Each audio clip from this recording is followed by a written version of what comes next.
Jimmy, do you know what this is? That No, Jimmy, it's life. Thousands of millions of decades, the soil has supported every plant and animal that has ever existed.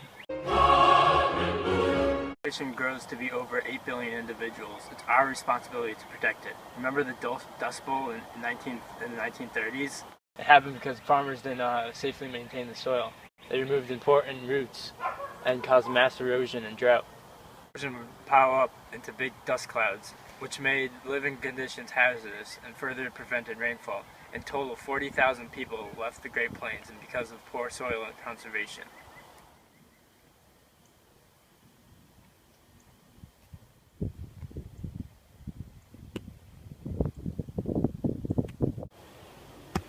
What are you doing? Tilling the fields. Do you even know what tool to use? Nope. You should try some new technologies like smart farming. Like what? What's smart farming? Smart farming is a new process that increases the efficiency of agricultural operations. Oh, Jimmy, just remember my acronym, Super Modern Real Technology. Awesome! These technologies measure the amount of phosphorus in plants and allow farmers to make projections on how much fertilizer they should put into the soil so that there isn't unnecessary runoff of nutrients. What's phosphorus? These are revolutionary technologies because they offer accurate same-day measurements to maximize efficiency. My colleague can explain things better. Dr. Field. Okay. Yes, well, precision agriculture, or smart farming, aims to optimize field-level management with regard to crop science, environmental protection, and economics. For crop science, we match farming practices more closely to crop needs. For example, genetic modification. It removes crop needs. New modifications include reducing trans fat from soybeans and soybean oil, non-browning in apples, and banana with added vitamin A.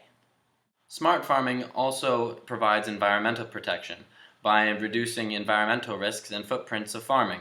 For example, fish farms. Fish farms are proving to be a very, very valuable source of marine produce. This includes fish, mollusks, crustaceans, and aquatic plants. Loss of genetic diversity will be reduced by farming just one type of organism at a time.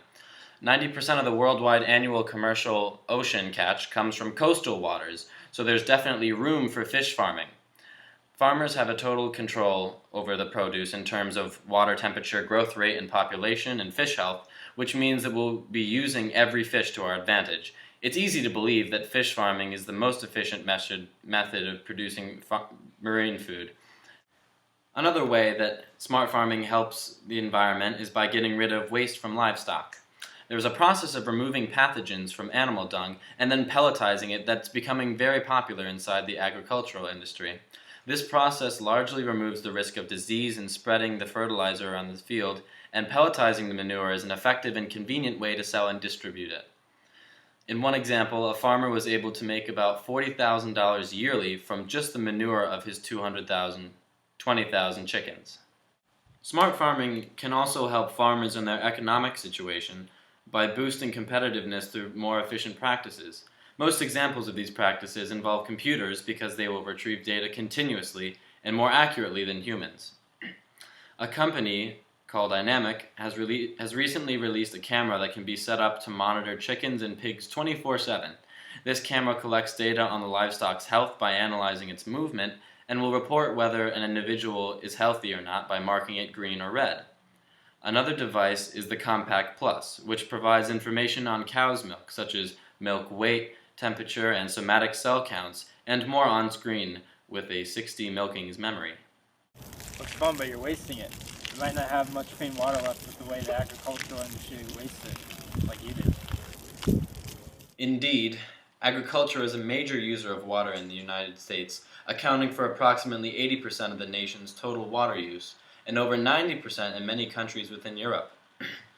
According to the Global Education Project.org, 75% of the major marine fish stocks are either depleted, overexploited, or being fished at their biological limit. Fish are a main source of protein for billions of people, and yet the fish catch per capita is no longer increasing. Take a look at this graph, for example. We can see that there's a positive correlation between human population growth and the amount of fish caught. However, you'll notice there's only a small difference between 1950 and 2002 of kilograms of fish per capita. If we don't begin to change, the result could be devastating to the marine ecosystem as a whole, and ultimately devastating to the human population. These terrifying numbers can be brought down if we adopt more sustainable methods of agriculture, like smart farming. But there are ways you could help too, Jimmy. Like this? Close, you're getting there. We're talking a bit bigger here. Use your imaginations. Where would you grow produce, Jimmy? Like in my backyard? Exactly, but we're not just limited to your lawn here, Jimmy. Think about it. Urban areas with rooftop gardens, or even vegetables grown on the sides of buildings. By the year 2050, nearly 80% of the Earth's population will reside in urban areas.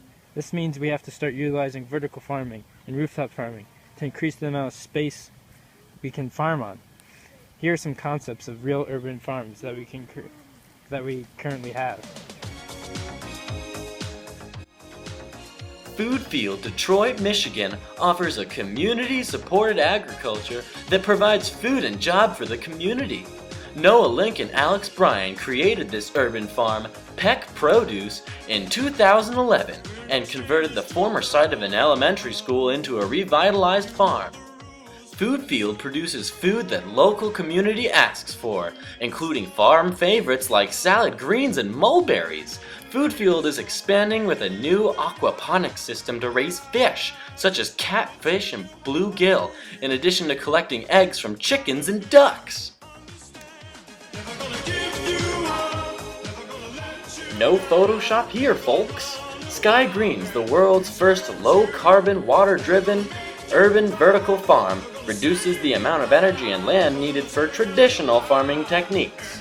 The vertical systems, which are 3 stories high and located within a greenhouse, produce 5 to 10 more per unit area compared to conventional farms. The greenhouse and low-carbon hydraulic system grows lettuces and cabbages year-round, using less energy and water.